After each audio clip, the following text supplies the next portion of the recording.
Suatu kali saya ke Adijasa menghadiri ini ibadat ya, arwah penghiburan ya karena Kristen dari suami sepupu saya yang meninggal karena COVID Omikron ya. Jadi bukan karena Delta tapi karena Omikron. Lalu sepupu saya itu anaknya cuma satu, umurnya 6 tahun. Itu dia diem saja. Lalu adik saya ini menangis terus ya. Mamanya ini menangis terus.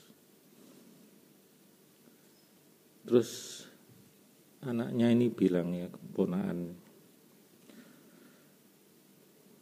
loh, Ma, katanya papa itu bahagia di surga. Kok mama nangis? Ya inilah kepolosan anak kecil. Ketika itu anak itu lihat papanya dibaringkan di situ, loh, papa kok tidur? Papa kok nggak ngantar saya sekolah? Oh, papamu sudah bahagia bertemu Tuhan Yesus. Loh, dia protes loh, kalau bahagia kenapa yang lain menangis? Menangis itu kan untuk orang yang nggak bahagia. Ini salah satu ya, anak kecil itu gampang percaya.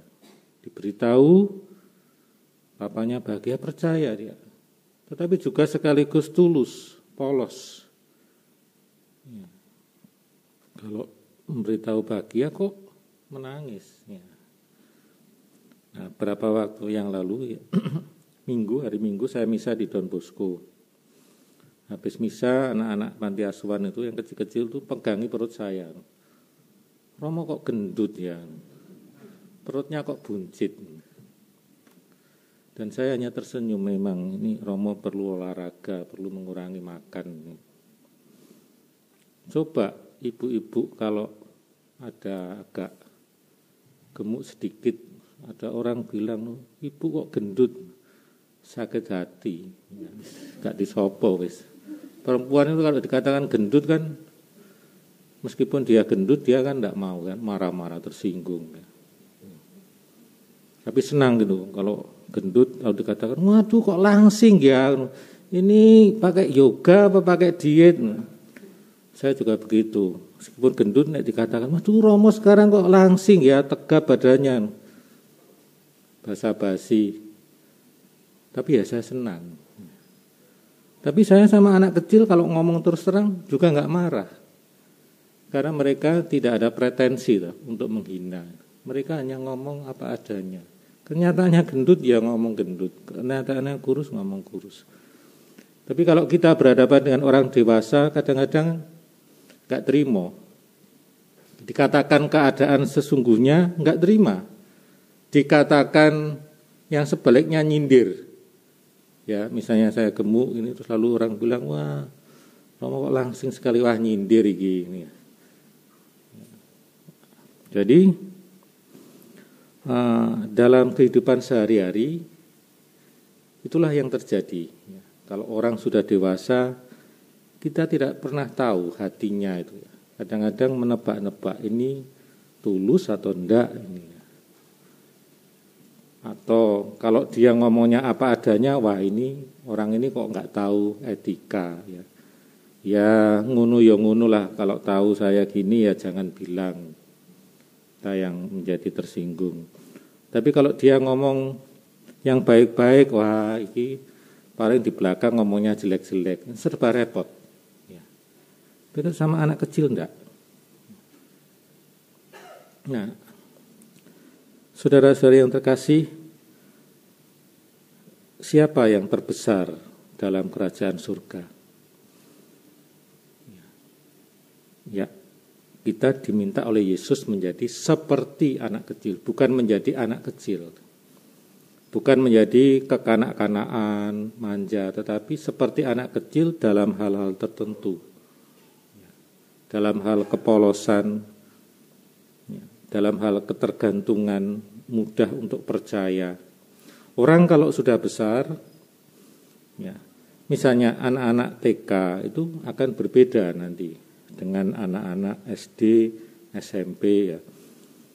Kalau TK itu kalau bertengkar nangis selesai.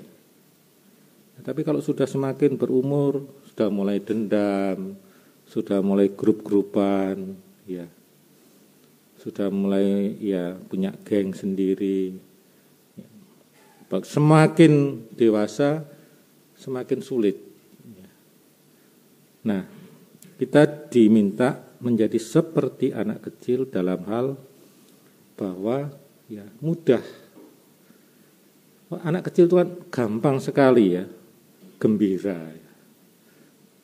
spontan ya, gampang sekali sedih, tapi juga gampang sekali gembira, gampang memaafkan. Jadi kalau sudah selesai nangis ya sudah, besoknya bermain lagi, bertengkar sudah. Apalagi kalau kita misalnya ibu-ibu, bapak-bapak ini sudah itu tersinggung sedikit aja ya sampai bertahun-tahun diingat ya sakit hatinya. Nah, inilah jadi orang yang polos, orang yang mudah bersyukur.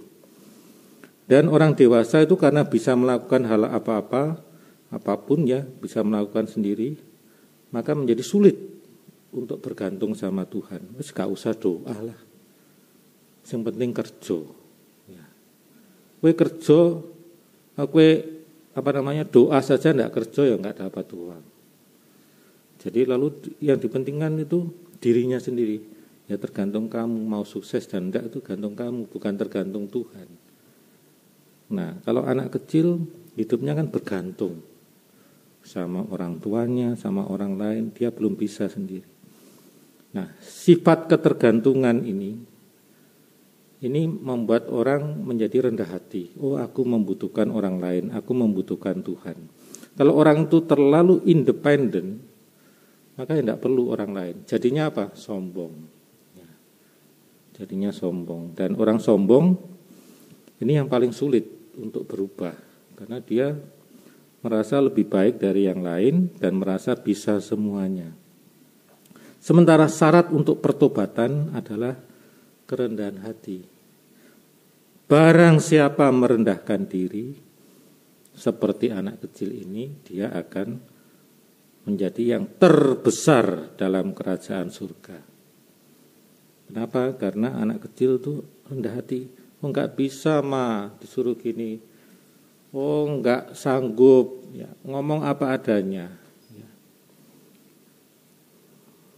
Dan itulah yang membuat tolonglah bantu karena aku enggak bisa. Nah, itulah kerendahan hati. Tolong aku enggak mampu. Aku salah dan sebagainya. Nah, saudara-saudara yang terkasih, hal yang kedua adalah Tuhan itu mencintai kita.